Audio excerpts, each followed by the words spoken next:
First of all, Steve, do you think that the president will extend those European exemptions?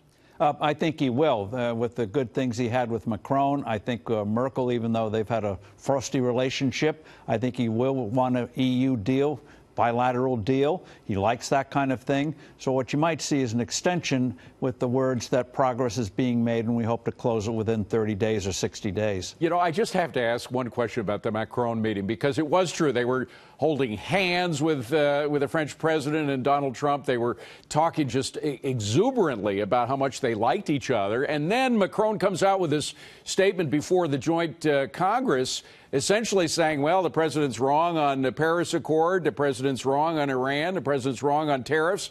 What was that all about?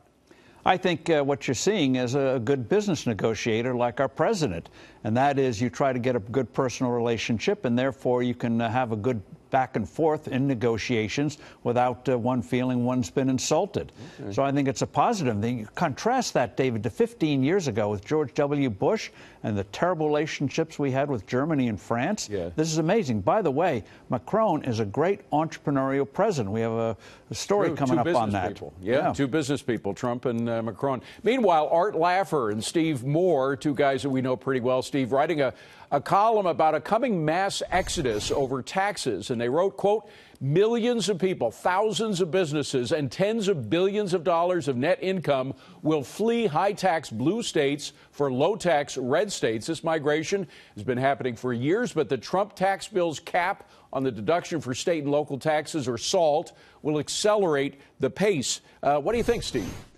It will accelerate the pace. The pace has already been there, David. As that article pointed out, in recent years, 2 million people have left California and New York.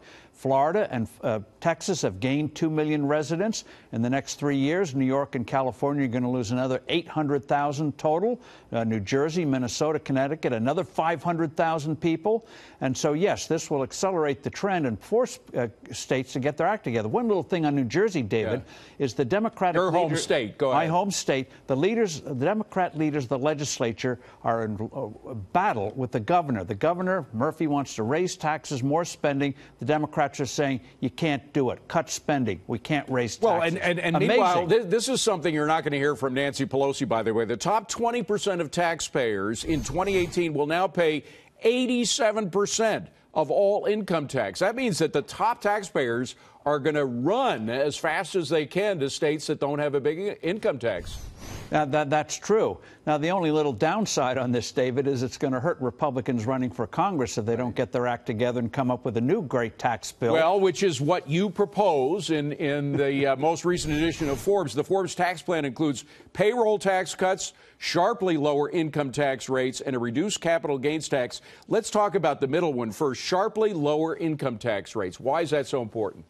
Because it gives all the incentives to do more work, to achieve more success, and that way you pay more tax and you get more prosperity. Investment is the key, David. Where they got rid of the deductions, but they didn't cut the tax rates. You got to do both. And not everybody pays income tax, but everybody who works pays a payroll tax. So if you cut that, everybody gets a tax cut immediately. And that's the thing. Everyone will see it immediately in the paychecks. It's good for the economy, good for the country, and good for the Republican Party if they just wake up. One day, I hope they do, soon. Yeah, and finally, quickly, a capital gains tax reduction. Even Bill Clinton did that in the late 90s. Absolutely. That's a no-brainer. You get immediate revenue right away. You don't have to wait 2 or 3 years. You get it overnight. And that gets more investment, which means a more prosperous economy. They should have done it the first round. Hopefully they'll get it right this time. Simple as ABC. It's right there. Thanks ever so much. Steve Forbes, good to see you again, my friend.